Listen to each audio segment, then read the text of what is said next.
s'il y a bien une chose que j'ai découvert sur le trading, c'est que ça ressort le meilleur et le pire en toi. Sur le plan émotionnel, c'est impressionnant. La référente que j'avais au bac, quand elle m'a dit « Alors Mathieu, qu'est-ce que tu comptes faire comme étude ?» T'as pas été très clair par rapport à ça. Et que je lui ai sorti que je voulais faire un bac plus 2 en commerce international que elle gérait, elle a rigolé. Elle s'est moquée de moi au possible, elle m'a dit « Ah mais c'est pas possible !» En fait, c'est simple. J'arrive à Gran Canaria, c'est soit je réussis ou je réussis. Il n'y avait pas d'autre option, il n'y avait pas de plan B. Ah ouais. Je savais bien que ça allait être dur. Et encore une fois, en sortant de la maison, t'apprends énormément sur la vie, sur toi-même. En parlant de difficultés et sortir de sa zone de confort, c'est vraiment ça. J'ai pris une perte, puis une autre. Puis une autre. Et au bout d'un moment, je me suis dit, ouais, mais du coup, je peux la rattraper si j'y mets un petit peu. Là, je suis sûr que c'est bon. Là, je suis sûr que c'est bon. On augmente les lots. Et là, tu mets un bon coup et c'est fini. Merci, au revoir.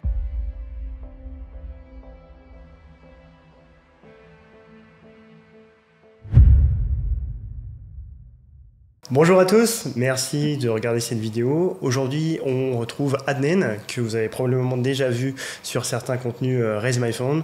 Aujourd'hui, on va faire en sorte de se présenter un petit peu, de montrer ce qu'on fait au sein du groupe Raise. Et on va parler un petit peu de nos expériences diverses sur le voyage, etc. Donc pour commencer, je vais laisser Adnen se présenter et je ferai de même par la suite. Merci Mathieu. Donc oui, moi c'est Adnen. Ça va faire maintenant 9 ans que je me suis expatrié de Belgique. Donc, je suis né, j'ai grandi à Bruxelles. Et depuis maintenant 9 ans, je suis sur la route. Donc j'ai fait pas mal de pays. Je suis un grand fan du modèle du slow traveling. Donc c'est plutôt que de voyager une semaine un peu partout. Non, moi c'est le modèle qui me fait le plus kiffer. C'est d'aller dans un pays, m'installer quelques mois, voire quelques années, et de m'imprégner un maximum de la culture, de la langue, et ainsi de suite. Et découvrir vraiment, pas seulement être touriste. Exactement. Donc l'objectif, c'est pas juste de remplir mon Instagram. Ouais, d'accord. Et du coup, ça va faire maintenant quelques mois que j'ai rejoint les rangs de Raise, donc Raise FX et Raise My Funds. Je travaille ici en tant qu'affiliate manager.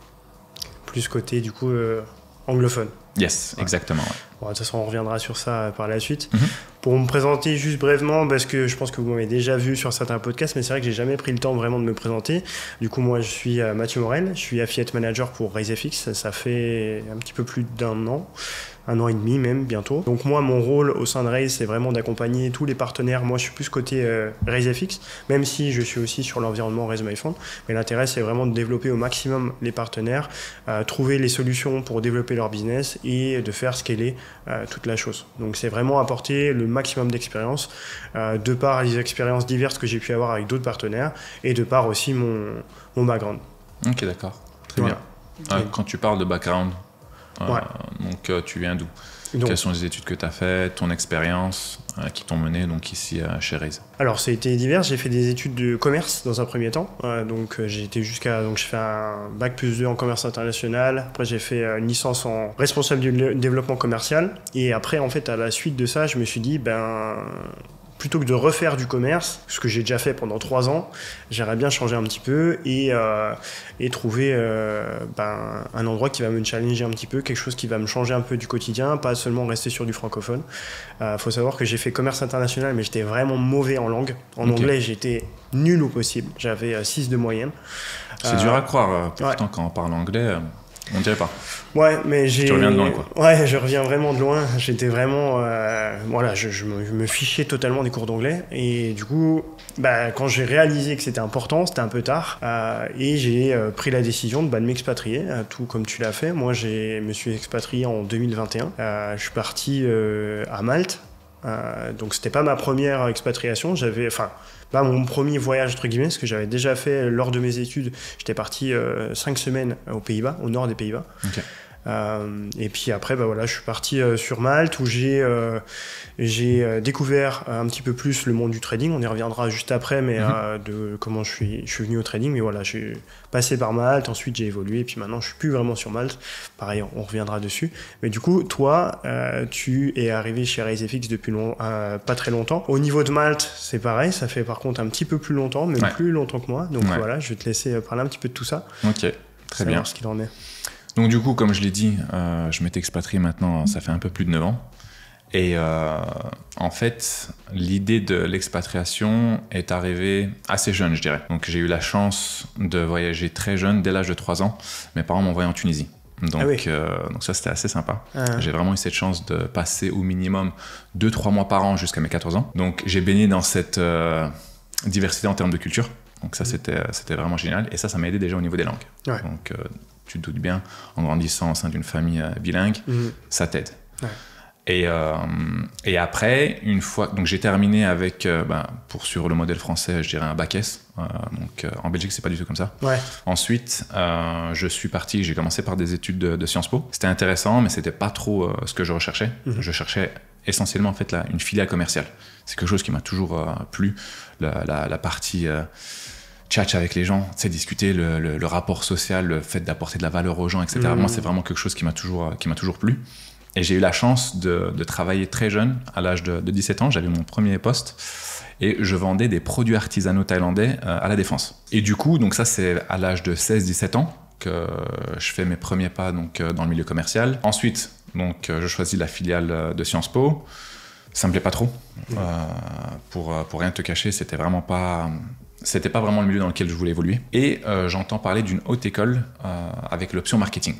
Cerise sur le gâteau, tu peux faire la moitié de ton cursus à l'étranger. Donc, je commence mes études en marketing. Après 1 an et demi, je pars à Istanbul, en Turquie, pendant 6 mois, dans le cadre d'un Erasmus. Ouais. Et aussi paradoxalement que ça puisse paraître, c'est là où j'ai appris l'anglais. D'accord, ok. Ouais. Pourtant, les Turcs ne sont pas connus pour être les meilleurs en anglais, mais ok. C'est clair, c'est clair. Et en fait, je me retrouve dans une fac privée américaine à Istanbul. C'était l'une des meilleures expériences que j'ai pu connaître parce que tu es dans un campus, donc tu as des salles de sport, tu as des restaurants, le truc il est énorme, tu rencontres des gens du monde entier, les profs ont tous fait leurs études aux États-Unis, donc même au niveau de l'accent, il fallait être rodé, tu vois, fallait vraiment s'accrocher au début, c'est vraiment l'accent américain. Donc il m'a fallu un temps d'adaptation, au bout de 6 mois, je te cache pas que ça y est, je commençais à avoir un niveau assez sympathique. L'année d'après, avant d'être diplômé, tu es obligé de faire un stage de langue, et tu es obligé de le faire dans un pays anglophone. Donc, j'ai envoyé mon CV à plusieurs endroits, Canada, États-Unis et Australie. J'ai été accepté dans les 3. Du coup, qu'est-ce que j'ai fait ? Tu te doutes bien, je regardais le billet le moins cher, vu que je partais juste pour 6 semaines. Et c'est comme ça que je me retrouve à travailler dans un hôtel à San Diego pendant exactement 6 semaines pour mon stage de langue. Donc ça a été véritablement une immersion dans un pays anglophone. Et encore une fois, au bout de 6 semaines, ça y est, on commence à être rodé, donc voilà. Donc ça, c'est pour la partie voyage. Du coup, je reviens en Belgique, et pour moi, c'est clair. Donc j'ai vu suffisamment de pays que pour me dire, c'est pas forcément en Belgique que je voudrais passer le reste de mes jours. Et du coup, je pars en vacances sur les îles Canaries. Je rencontre ma femme, donc ça, c'est sympa. Donc on passe quelques années sur les îles Canaries. Ensuite, on part en Australie pendant 1 an. Dans le cadre d'un PVT. De l'Australie, on va à Bali, puis après il y a le Covid. Covid est là, on rentre à la maison, on rend visite à la famille, et là, au bout de 6 mois, on se dit non, il faut absolument que ça nous démange. Le beau temps nous manque, les grosses îles nous manquent, et c'est comme ça qu'on s'est retrouvé à Malte. Ah, grosse île en plus à Malte, c'est vrai que c'est vachement gros. Ouais. C'est sûr que comparé à l'Australie, c'est différent. Là, un petit caillou à côté quand même. C'est clair. Ouais, donc voilà, c'est comme ça que j'ai atterri sur Malte. Voilà, et maintenant ça fait 4 ans. Ouais, exactement. Dans quelques mois, ça fera 4 ans. Ok, ça va, t'en es pas lassé, malgré que ça soit assez petit? Pas tant que ça. Je pense qu'au bout de 1 an et demi, ça va concerner plein de personnes. Tu arrives sur Malte, c'est sympa, tu découvres un milieu super international, tu as énormément d'expatriés qui viennent s'installer justement à Malte pour diverses raisons. Hein. On s'en cache pas évidemment, le point numéro 1, un des points parmi tant d'autres, la fiscalité. Mais après, il y a encore le beau temps, la mer et la sécurité. Pour le coup, tu peux sortir à n'importe quelle heure du jour, du soir, tu n'auras jamais une quelconque galère. Chacun s'occupe de soi ici en fait. Les gens ne se prennent pas la tête, ils vont pas commencer ils te calculent pas en fait. Donc ça, c'est assez sympa. Donc au début, c'est génial. Puis tu commences un petit peu à t'enlacer, surtout si ça fait un moment que t'es pas sorti de l'île. Donc moi, je recommande, quand tu commences un petit peu à saturer, pars. Va dans un autre pays, 1 semaine, 2 semaines, 3 semaines, voyage. Il y a des vols qui coûtent rien. Ah, mais c'est clair, avec Ryanair, t'as vu. C'est une folie. C'est clair. Et du coup, en fait, on a songé à déménager avec ma femme. Mais en fait, on s'est dit quelles étaient véritablement des autres alternatives. En réalité, en Europe, avec tous les avantages qu'on a ici à Malte, t'en as pas tant que ça. Ta perspective, elle change. Et comme je te disais, à partir du moment où tu commences à voyager un peu plus souvent, bah Malte, c'est extraordinaire. Tu sors de Malte, tu vas rendre visite à tes amis, à ta famille, tu voyages, c'est cool. Mais après, quand tu rentres, mine de rien, tu reviens sur une destination de voyage. Donc, c'est pas mal. Ouais, c'est sûr. C'est surtout le beau temps hein, aussi. Franchement, là, je prends l'exemple. Hein, je suis revenu sur Malte. Moi, je vis plus sur Malte. Ouais. Mais j'ai été sur Malte pendant 1 an. Je reviens de temps en temps. Là, je suis revenu pour 1 semaine pour être un peu avec les équipes.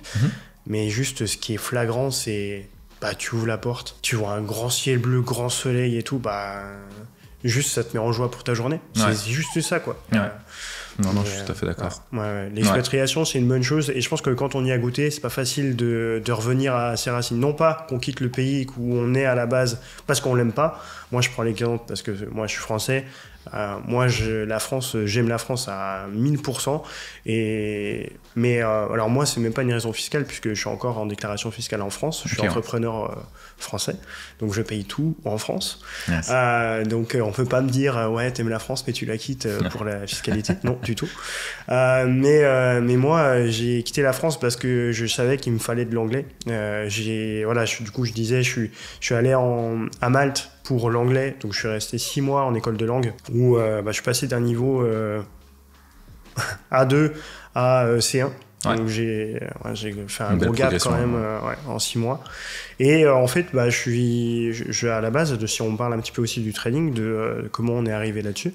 Moi, je faisais beaucoup d'investissements sur les actions. Je suis un grand féru d'analyse d'actions, etc. Et quand j'étais à Malte, je me suis dit, en fait, j'avais trouvé ma compagne aussi. Enfin, moi, c'est aussi par le voyage, mais c'était à Malte, du coup. Ouais. Et on s'est dit, qu'est-ce qu'on fait? Est-ce qu'on reste là ou est-ce qu'on s'en va? Et là, ça risque d'avoir rupture et tout. On s'est dit, autant tenter la chose.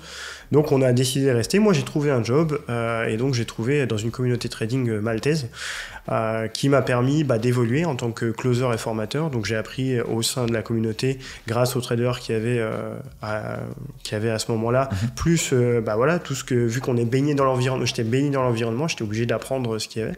Et j'ai vraiment apprécié l'expérience. Mais ça amène beaucoup de skills, le fait de faire de la vente par téléphone. Ouais. Et, pour tout vendeur, je pense que c'est important parce que c'est pas comme quand t'es en face. Quand t'es en face, t'as le temps. Ouais. Je veux dire, c'est vrai que les premières minutes, c'est super important parce que pour la présentation, etc. Mais après, t'as le temps. Même si tu fais une erreur, tu peux rigoler. Bien sûr, ouais. Avec juste avec ton corps, tu peux montrer que. Mais au téléphone, c'est soit t'arrives à convaincre par ce que tu dis, soit c'est mort. Et il te répondra plus.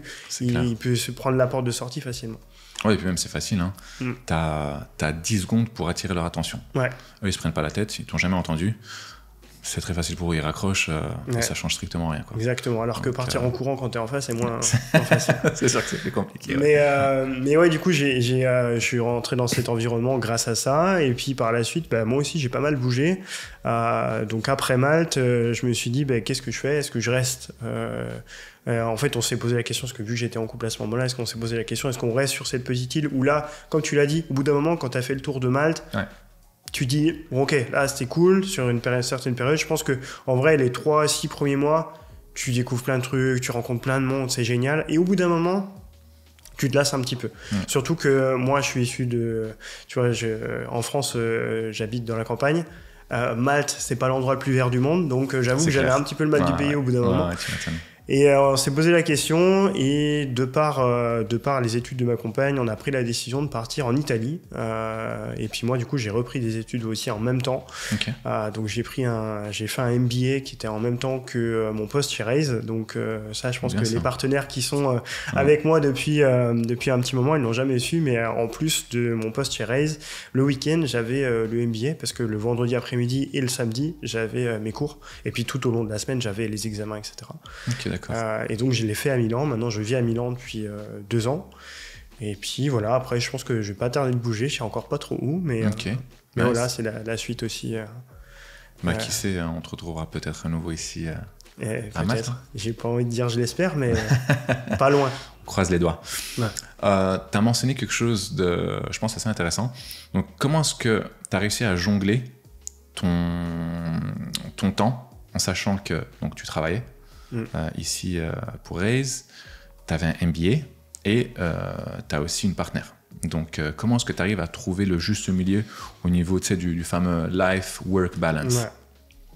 En fait, je dirais que c'est assez compliqué dans le sens où nous, ce qu'on fait chez Raise, bah toi un petit peu moins, mais parce que tu es avec les bureaux, mais moi, je suis full télétravail.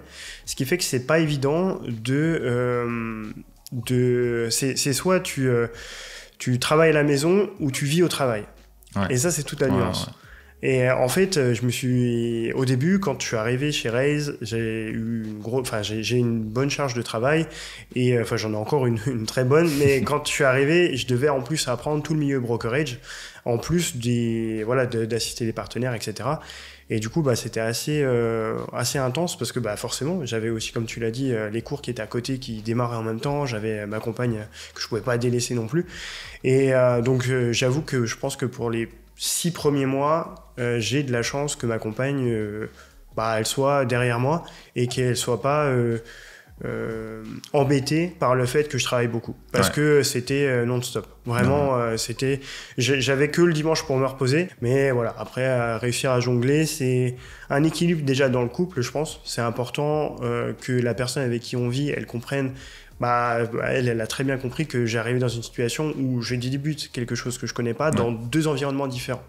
Donc, elle l'a compris, fort heureusement. Et elle aussi, elle a ses études, donc forcément, ça a matché comme ça. Ok, d'accord. Ouais. Et toi, du coup, au niveau de ta femme, du coup, qui est là, moi, c'est juste ma compagne, et toi, c'est ta femme. Qu'est-ce qu'il en est au niveau de la vie parce que toi aussi, tu as fait beaucoup de télétravail aussi sur tes expériences précédentes. Exactement. D'ailleurs, tu peux parler aussi un peu de tes expériences précédentes. Je me souviens tout petit en prenant l'avion.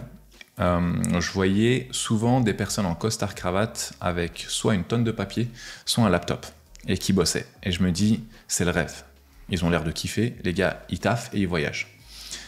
Avec le temps, en fait, j'ai découvert le milieu du digital nomade. Et dans un premier temps, je pensais que c'était juste les photographes ou les vidéographes, qui ou les influenceurs. Exactement. Qui ont justement la chance de voyager et en même temps travailler, kiffer, etc. Ils n'ont pas besoin de poser de jours de congé pour voyager. Non, ils arrivent à allier les deux. Et donc moi, quand je quitte la Belgique il y a 9 ans, c'était pour cette raison principale. Donc la Belgique, c'était un véritable plaisir.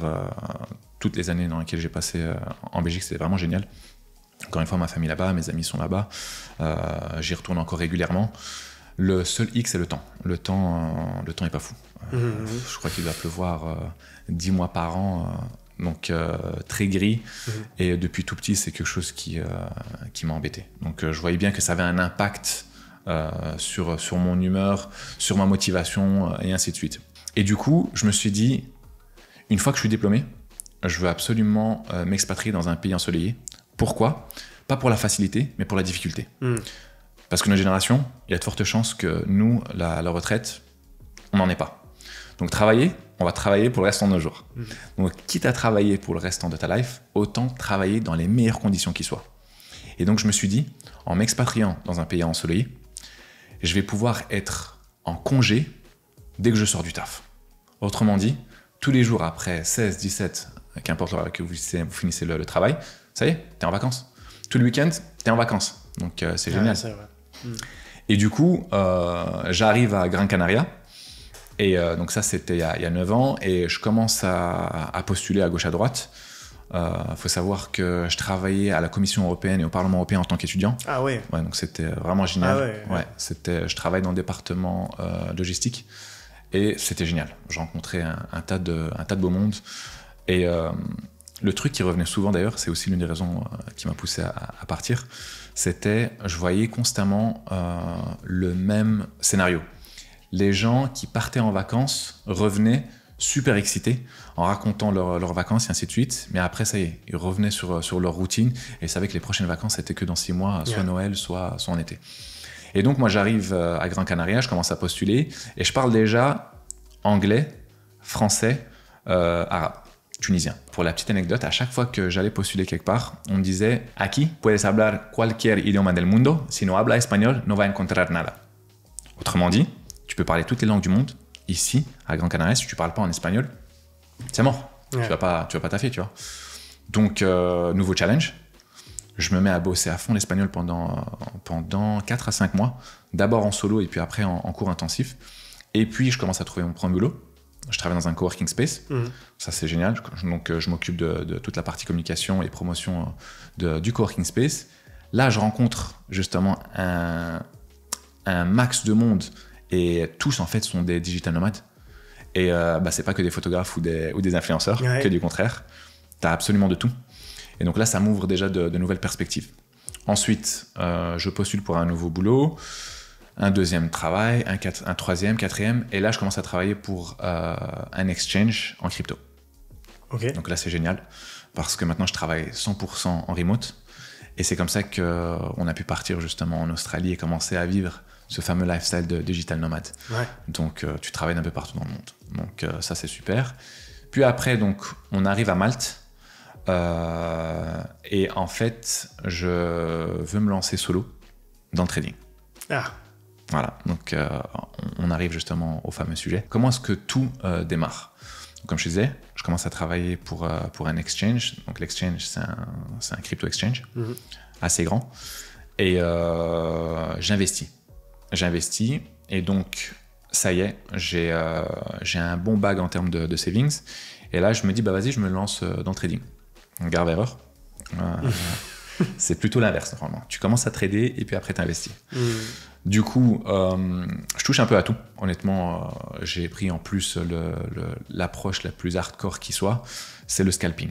Donc, ouais. Donc, comme je te disais, t'imagines, à la base, j'investis. Donc, je faisais quelques trades en swing où je faisais des dépôts et puis après, j'achetais et je revendais quelques mois plus tard. Donc, au niveau stress, c'est tranquille. Ça allait, ouais.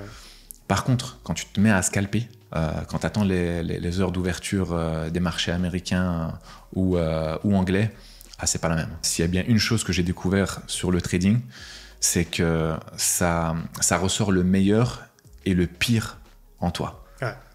Sur le plan émotionnel, c'est impressionnant. Tu sais ce que c'est. Ouais. Mais moi, je te rejoins à 100% sur ça. Moi, c'est pour ça que sur mon expérience de trading, j'ai perdu aussi pas mal.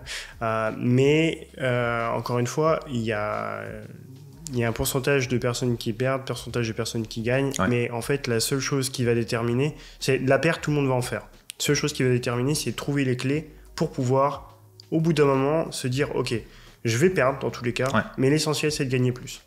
Il faut, tout le monde perd, c'est normal. Mais parce que le marché, c'est pas une ligne droite, c'est pas.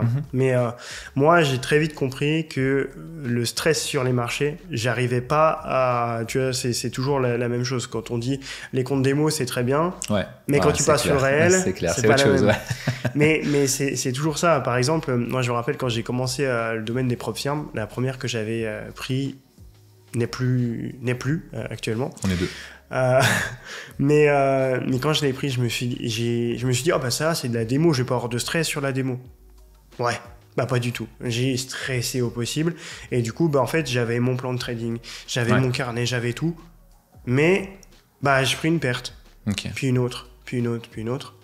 Et au bout d'un moment, je me suis dit, ouais, mais du coup, je peux la rattraper si j'y mets un petit peu. Là, je suis sûr que c'est bon. Là, je suis sûr que c'est bon. Les lots. Et là, tu mets un bon coup et c'est fini. Merci. Au revoir. Mais c'est pour ça que, voilà, moi, aujourd'hui, le trading, je le regarde de loin. Pourquoi ? Parce que, déjà, par manque de temps, mais aussi parce que j'ai compris que si je voulais vraiment trader, il fallait que je fasse que ça. Ouais. Et moi, c'est pas le truc qui m'excite le plus. Moi, j'aime le relationnel. Être tout le temps devant mon écran, c'est pas mon... Voilà. Okay. Je le suis puisque je suis en télétravail, mais il faut que je parle aux gens, il faut que je sois avec... voilà, moi, j'aime le social. Ouais. Et le trading, c'est vraiment pas un métier social. Même quand on veut en parler... Nous, on le voit dans notre industrie. Quand on veut en parler en famille, pas facile. Quand on commence à expliquer ce qu'on fait, on reste très vague parce qu'autrement, pas facile de rentrer dans les détails. Mais tu as mentionné un excellent point. Tu disais que pour être un bon trader, dans ton cas de figure, il faudrait que tu lui accordes le full time. Ouais. C'est pas quelque chose que tu vas faire sur le côté de temps en temps. C'est vraiment important parce que justement, on voit beaucoup sur les réseaux des personnes qui nous vend le fameux lifestyle du trader qui travaille sur son laptop sur le bord d'une piscine, qui est sur son MetaTrader. On voit que du bleu. Donc, génial. Non, en fait, le trading, c'est un métier comme tout autre métier et qui doit aussi être respecté comme n'importe quel métier. Ouais. Donc, toi, si tu veux demain devenir avocat, devenir architecte, médecin ou tout ce que tu veux, tu vas y passer au minimum entre 3 et 7 ans, d'accord, voire plus dans certains cas de figure. Donc, faut pas s'attendre à ce qu'en tant que trader, tu deviennes automatiquement rentable en l'espace de quelques mois. Non, comme tu dis, en fait, c'est un skills qui s'apprend, qui prend du temps, et il n'y a pas besoin en fait d'accélérer le processus d'apprentissage. Tu dois vraiment faire les choses étape par étape, et je le vois bien autour de moi, les personnes en fait qui réussissent le mieux dans le trading, parce qu'il y en a beaucoup qui lâchent, c'est parce que les gens veulent vraiment du résultat très rapidement. Très vite. Voilà. Non. C'est quelque chose qui prend du temps, c'est quelque chose qui demande beaucoup de rigueur, encore une fois, et c'est quelque chose qui va toucher absolument tout. Donc tes émotions, ta psychologie. Donc pour revenir à la question de départ sur l'équilibre, c'est essentiel. Ouais, complètement. Donc le fait, pour moi, je suis extrêmement content, reconnaissant justement d'être marié et d'avoir justement ma femme à mes côtés, parce que j'ai une espèce de ligne directrice. Je sais où est-ce que je vais et on va tous les deux dans la même direction. Donc j'ai aussi une épaule qui me soutient. On est là l'un pour l'autre. Et au niveau justement du fameux life-work balance, je pense qu'il est propre à chacun. Il n'y a pas véritablement une seule recette qui fait que ça c'est parfait. Ça c'est le modèle à suivre. Non, pas du tout en fait. C'est quelque chose qu'il faut adapter en fonction de sa personnalité. Tu as des personnes qui vont dire moi je raffole du travail, je vais travailler 16 heures par jour mais je vais quand même passer un peu du temps avec famille. D'autres personnes qui vont dire moi je travaille que 4 heures par jour. Super, tant que tu as trouvé ton équilibre, c'est le plus important. Et faut que tout le monde s'y retrouve évidemment. Donc tu dois vraiment accorder suffisamment de temps pour ta famille, pour toi-même aussi, pour ton travail et ainsi de suite. Mais c'est en fait ça, pour rebondir un petit peu à tout ça, en vrai, c'est toute une question aussi de mise en difficulté. Tu en as parlé tout à l'heure, la mise en difficulté, c'est quelque chose qui est super importante. Je pense qu'on est les deux à avoir fait le choix de la difficulté. Moi, pour parler un petit peu de mon cas, excuse-moi de te couper, quand tu parles de mise en difficulté, on parle de sortir de sa zone de confort, c'est ça? Ouais. Okay, sortir de sa zone de confort, c'est super important. Parce que déjà, en fait, à partir du moment où tu l'as fait une fois et que tu arrives au résultat derrière, j'ai l'impression que ça te motive à le refaire et à toujours le rechercher.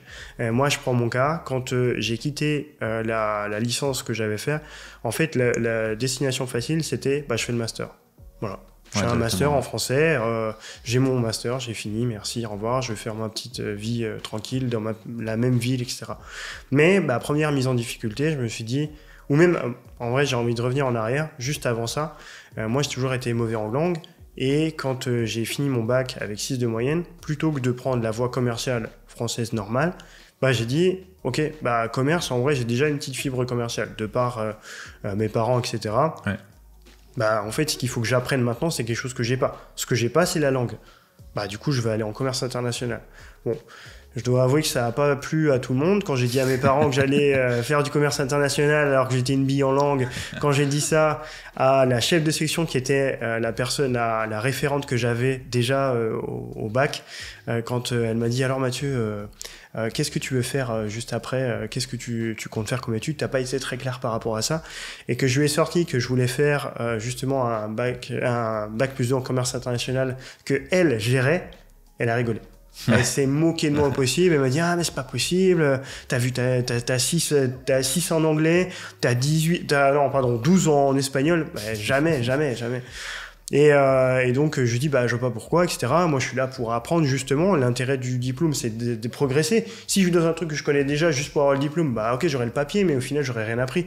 Et du coup, elle a rebondi sur ça. Elle a bugué un petit peu. Elle a rebondi sur ça. Elle m'a dit, d'accord, ok. Vu que c'était en alternance, elle m'a dit, si tu trouves une entreprise, je t'accepte. Challenge accepté.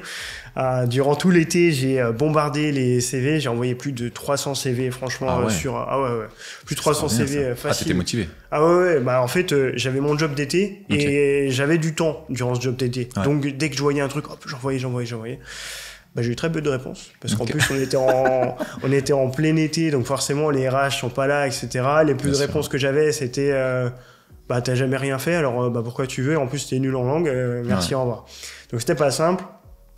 Mais à la fin, j'ai fini par trouver, lors d'un entretien, le dernier entretien que j'avais, c'était soit ça, soit je partais à l'étranger, pas le choix. Okay. Dernier entretien que j'avais, donc le gars, c'était le CEO qui était en face de moi, c'était à l'université que je l'ai fait, l'entretien. Moi, un des premiers entretiens, j'étais costume, il faisait chaud, canicule, j'étais en sueur au possible. Et il me dit, donc au début, on fait tout ce qui est commercial et tout, ça se passe super bien. Et là, il commence à me parler en anglais. Oh, wow. Le drame. Super. Ouais. Le drame.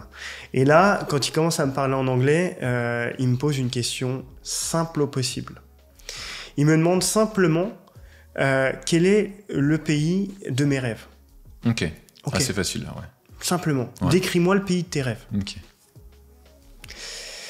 Eh j'ai dit l'Australie. Je vais pas le faire en anglais, on pourra en parler en anglais juste après, mais j'ai dit l'Australie, juste pour les animaux et pour les landscapes. That's all. Et il m'a dit, bon, je vois que l'anglais, c'est pas pour toi, mais ça peut se travailler. Et donc, derrière, j'ai fait un autre entretien. Pour être honnête, quand je suis parti de l'entretien, je me suis dit, c'est mort. Ouais, c'est mort, j'ai rien fait en anglais.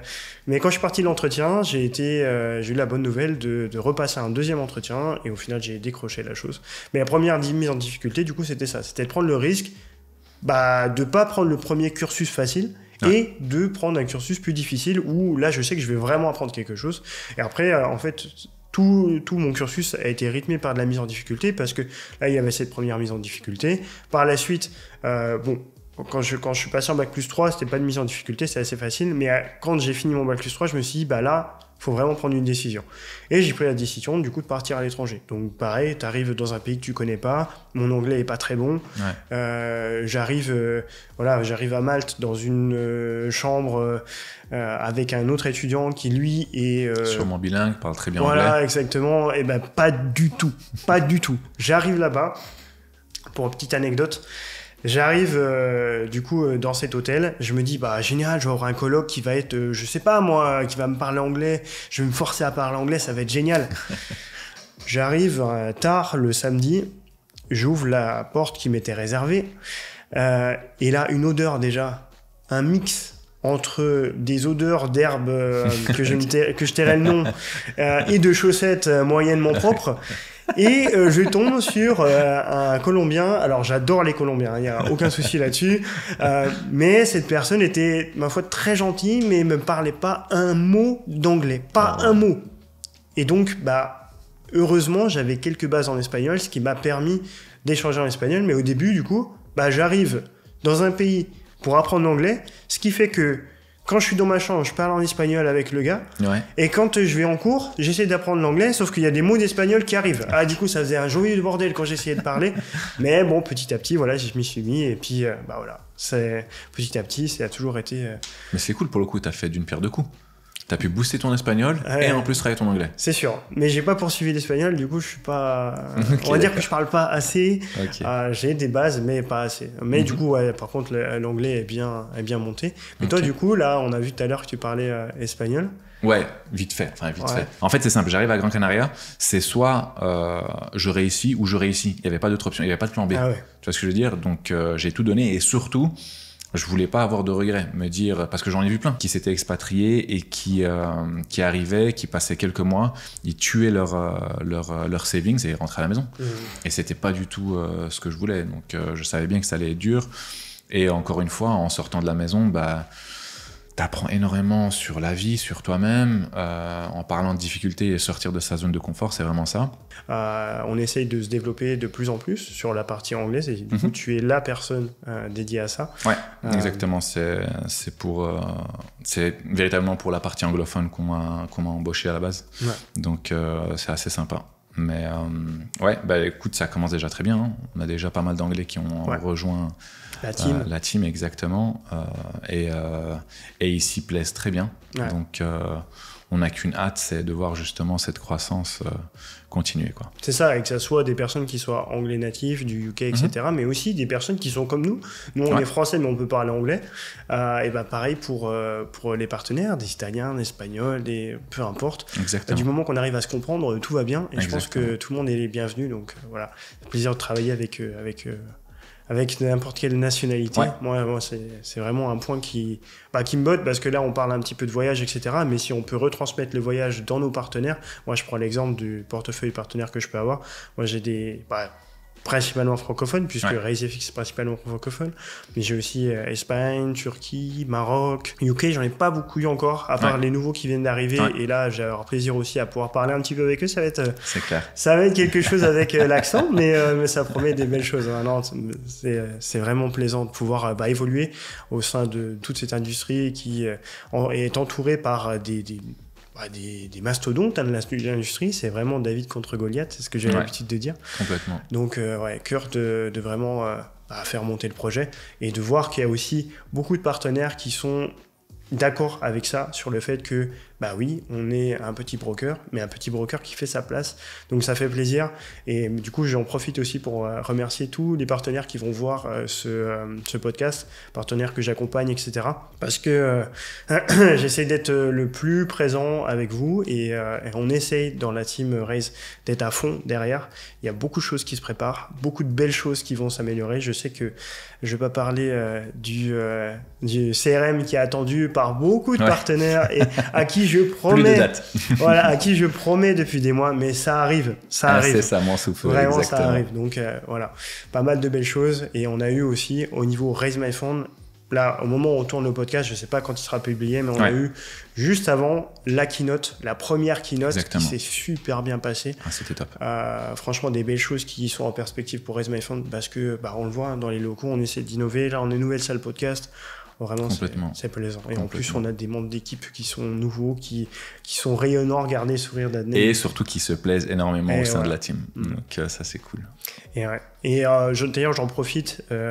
C'est un honneur quand on a des partenaires qui veulent nous rejoindre pour faire un podcast. En plus, on a une nouvelle salle qui est super sympa pour parler de différentes thématiques, ces podcasts ou autres. En vrai, même les personnes qui ne sont pas à l'aise à ça, c'est un plaisir juste de vous rencontrer et d'échanger, boire un café, faire un resto, même une petite soirée, pourquoi pas. En vrai, c'est super plaisant, alors que ce soit les personnes qui viennent à Malte, mais après, moi aussi, je peux me déplacer, Adnel peut se déplacer, donc au besoin, rencontrer les partenaires, c'est ce qu'on veut mettre en avant aussi beaucoup plus. Et toi, du coup, avec ton côté anglophone, où tu vas pouvoir te déplacer encore plus loin, donc ça va être cool. Hopefully, on l'espère. Mais complètement, et encore une fois, pour rebondir sur le fameux sortir de sa zone de confort, c'est un excellent exercice. Voilà. Même si tu n'as jamais fait de podcast de ta vie, viens, tu vas être bien reçu, il y a tout le matos qu'il faut, on est super bien reçu par tout le monde, et c'est un véritable... C'est un petit challenge sympa en fait, quand tu viens voir... Mais c'est pas facile d'être en accord avec son image. En vrai, moi le premier, je sais que quand je vais voir le podcast, je vais me dire pourquoi j'avais ça, purée, j'ai fait ça. Mais on est tous comme ça. On est tous comme ça, on n'est pas parfait. Donc en vrai, il faut pas hésiter. C'est ce que je dis souvent aux partenaires. J'ai beaucoup de partenaires qui osent pas se lancer sur du contenu organique. Allez-y, il y en a tellement en vrai. Il y en a plein qui aujourd'hui sont super connus, et quand ils se sont lancés, personne les connaissait. Et ils avaient honte de ce qu'ils proposaient, mais petit à petit, ils ont continué, ils ont pas lâché. C'est comme tout. En fait, à partir du moment où tu lâches, t'as perdu, c'est tout, c'est fini. Et en parlant de justement sortir de sa zone de confort, encore une fois, là tu disais que à mon avis ça va être les deux, on va regarder la vidéo, on va commencer à rigoler en se disant purée, c'est marrant, on a dit ça alors qu'il aurait peut-être pas fallu, ou j'ai bégayé sur un tel truc, on s'en fout. Parce que qu'importe le domaine d'activité que vous choisissez, qu'importe le challenge que vous allez prendre, l'important c'est de commencer et de s'y tenir. Et surtout, je vais pas m'attacher vraiment à la première vidéo. J'ai hâte de voir la 100e. Et je veux juste kiffer pendant tout le processus. C'est tout. Pour les langues, c'est la même chose. J'arrive à Gran Canaria, je parle pas espagnol, je comprends rien, mais je kiffe parce que je me dis, ça va être extraordinaire. Là, je ne comprends strictement rien, mais dans 3 mois, je comprends quasi tout. Donc, se lancer, s'y tenir, et prendre à mal-cœur tout challenge. Donc, et c'est établir un projet et le voir évoluer à long terme, c'est comme dans tout. Et les langues, c'est la chose la plus folle, parce qu'au début, tu comprends rien, tu sais pas parler, et petit à petit, ça vient, et puis après, quand tu commences à juste te faire comprendre un petit peu, c'est génial. C'est génial. Et ça ouvre tellement de portes. Et d'ailleurs, tiens, je voulais parler de quelque chose. Je pense que tu as eu la même chose quand tu as commencé à comprendre mieux l'anglais. Je pense qu'il y a vraiment un déclic dans l'anglais, où, en fait, le déclic, je pense, et tu me le confirmeras, c'est quand tu commences à parler anglais sans le penser. Dans le sens où t'es pas obligé de penser à... Tu traduis plus. Ouais, tu traduis plus. Il te parle, tu réponds du tac au tac. Ouais. Et moi, je me rappelle que dans les premiers temps que j'ai réussi à le faire, je me suis dit... c'est un super pouvoir en plus, là. Ah ouais, vraiment. New skills. Ah, c'est incroyable. Donc, non, je suis tout à fait d'accord. Et toi qui, du coup, puis switcher en 3 voire 4 langues, ça fait pareil. Là, tu pourrais faire... Complètement. Ok. Ouais. Là, tu pourrais faire... Je pourrais commencer... donc là, je te parle en français. On بعد نجم نتعدى العربي نحكي معك بالعربي. ومن بعد yo puedo directamente hablar contigo en español. And clearly, we can just switch to English without any hesitation. So yeah, that's pretty easy now. I have to work my skills. I can do that in French and in English. Yeah. I'm living in Italy, and I don't speak Italian. Yeah, well, this may change. So maybe the next time, next podcast, we can switch to English and then Italian and Spanish, right? Oh, that could be awesome. Où est-ce que tu te vois là dans 5 ans? Alors, rien de bien précis, mais tu sais, si tu compares par rapport aux 5 dernières années, est-ce que tu t'étais fixé justement des objectifs? Est-ce que là où tu en es aujourd'hui, c'est justement des objectifs que tu t'étais fixé il y a 5 ou 10 ans ou pas du tout? C'est tellement plus haut que ce que j'espérais, de tout point de vue. Si on m'avait dit que je pouvais parler anglais couramment un jour, aussi bien, et si on m'avait dit que ma compagne, parce que je ne l'ai pas dit, mais ma compagne ne parle pas français, donc je parle que anglais. Et pareil pour toi, exactement. Si on m'avait dit que tu vas être avec quelqu'un où tu vas pas parler ta langue, elle parle pas ta langue et toi tu parles pas sa langue, jamais. C'est ouf, hein. Jamais, je parle même pas, je suis 6 en anglais, je parle pas anglais. Mais c'est plein de trucs comme ça. Donc dans 5 ans, situation géographique, aucune idée. Mais ce qui est sûr, c'est que au niveau des skills, ça va encore progresser parce que moi, j'adore apprendre. C'est vraiment apprendre sur moi-même et sur les autres. J'adore ça. Découvrir des profils intéressants. Tu vois, on s'est rencontrés il n'y a pas si longtemps, du coup. On s'est vus vraiment là, il y a très peu, quelques jours. C'est ouf aussi. Hein. T'as des personnes comme ça, ça connecte en 2 secondes. Ouais. Et ça, encore une fois, tu l'auras pas chez toi. C'est uniquement en sortant. Et tu l'as sûrement remarqué. Justement, c'est le fait d'être super proche avec quelqu'un presque de façon instantanée, ça se produit les 3/4 du temps quand tu sors de chez toi, quand tu vas à l'étranger. Tout le monde devient tes potes super rapidement. Et là, je trouve que quand tu es à l'étranger et quand tu as un groupe que tu te formes à l'étranger, généralement en plus quand c'est les groupes d'étrangers à l'étranger. Il y a aussi des personnes qui sont des locaux, mais généralement des étrangers à l'étranger, tu vas vivre une expérience que eux aussi ils sont en train de vivre. Et du coup, je trouve que les liens sont encore plus forts. Et là, c'est vraiment... on arrive tous dans la même galère. On est tous sortis de chez nous, donc il y a ça qu'on a justement en commun. Donc c'est peut-être aussi ce qui fait que justement ça se rapproche très rapidement. Donc, mais du coup, quand tu te fixes un objectif, c'est quoi les étapes? Comment est-ce que tu fonctionnes? Est-ce que tu utilises une feuille et un stylo? Tu vas utiliser plutôt Notion? Alors moi, j'ai vu que Notion c'est bien, il n'y a aucun souci, ça a l'air d'être juste incroyable, un outil de fou. Mais moi, je suis encore très papier. Parce que j'ai un petit calepin où, quand j'étais dans le train, j'étais dans le train et j'allais justement faire le MBA, je me suis dit, tiens, là, je suis encore en train de me mettre en difficulté, je suis encore en train de faire quelque chose. Encore une fois, on m'aurait dit à 5 ans que je suis en train de faire un MBA full en anglais et j'aurais pas cru. Et j'ai envie d'écrire qu'est-ce que je veux faire plus tard, qu'est-ce qui va m'animer. Est-ce que c'est l'argent? Est-ce que c'est les objectifs en termes de notoriété? Est-ce que c'est les objectifs en termes d'accomplissement? Voilà, il y a plein de choses comme ça. Et donc, moi, c'est vraiment papier. Pour tout. Pour tout. Reste tout en papier. Et toi, du coup, comment ça se passe? Moi, c'est un vrai mix des deux, mais rien ne pourra être comparable à la relation stylo-papier. En fait, je me suis mis un petit peu à lire sur le développement personnel après la fac. Donc là, je pars à l'étranger et je tombe sur les vidéos de Jim Rohn. Je me souviens, il y a un passage où justement le mentor de Jim Rohn lui dit est-ce que tu as tes objectifs? Il dit mais non, j'ai pas d'objectifs. Il dit en fonction de tes objectifs, je peux te dire ce que tu as sur ton compte en banque. Et il dit t'as pas d'objectifs, ça m'étonnerait pas que tu aies rien du tout. Et il dit en effet, j'avais rien du tout à ce moment-là, tu vois. Ça m'avait vraiment marqué parce que suite à ça, je me suis mis justement au fameux journaling, tenir un journal. Et donc je me suis amusé à faire ça pendant toute une période et c'est extraordinaire comme technique. Ça peut paraître bête ou genre ça va t'apporter rien du tout. C'est faux. C'est extraordinaire. Il y a un pouvoir particulier dans le fait de mettre sur écrit toutes tes pensées. Mais c'est ça aussi qui fait que, tu sais, avant de dormir, des fois, on n'arrive pas à dormir parce qu'on a toutes ces pensées, on pense à 150 000 trucs en même temps. Mais en fait, le fait d'utiliser la fameuse pensine et de la mettre dans un journal, donc dans un carnet, c'est assez puissant. Ouais. Donc, il y a le journaling. Et puis après, donc, encore une fois, le fait de mettre ses objectifs. En général, j'essaie d'avoir des objectifs à moyen et long terme. Mais si tu viens me dire où est-ce que je suis dans 5 ans, je sais que je serai dans une meilleure position que celle d'aujourd'hui, Inch'Allah. Dans le sens où, en fait, je mets les choses en place. C'est-à-dire que tous les matins, je me lève, on parlait d'étirement, de faire du sport, de continuer à lire, etc. En plus du taf ici au sein du groupe Raise. Et je sais que ça ne peut être que bénéfique pour moi et pour mon entourage à l'avenir. Donc, ouais. C'est sûr. Dire exactement où on sera, ouais. aucune idée. Mais ce qui est sûr, c'est que poursuivre cette routine, ça amènera forcément des skills en plus. Et donc, des skills en plus, c'est toujours, que ça soit sur plein de domaines de vie personnelle, au niveau pécunier ou autre, ça permettra toujours d'atteindre des autres objectifs. Donc, complètement. Je suis assez d'accord. Super. Écoute, voilà. Mathieu, ça a été un véritable plaisir. Ouais, on n'a pas vu le temps passer. Avec toi. Pas du tout. Ça fait, je crois, un peu plus d'1 heure là. Ouais. C'est incroyable. Ouais, ça a été très vite. C'était, pour le coup, très fluide. Ouais. C'était super intéressant.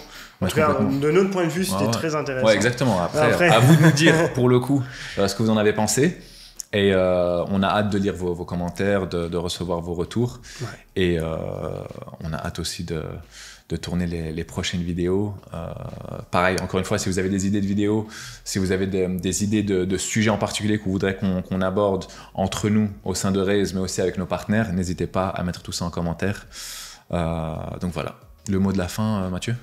Merci. Merci beaucoup d'avoir été là. Merci beaucoup de nous avoir regardés. J'espère que ça vous a plu autant que nous, ça nous a plu, parce que franchement, c'était un régal de faire ce podcast. Quand on a évoqué les sujets ensemble et les points qui pouvaient matcher ensemble, on s'est dit là, il y a un petit truc sympa à faire.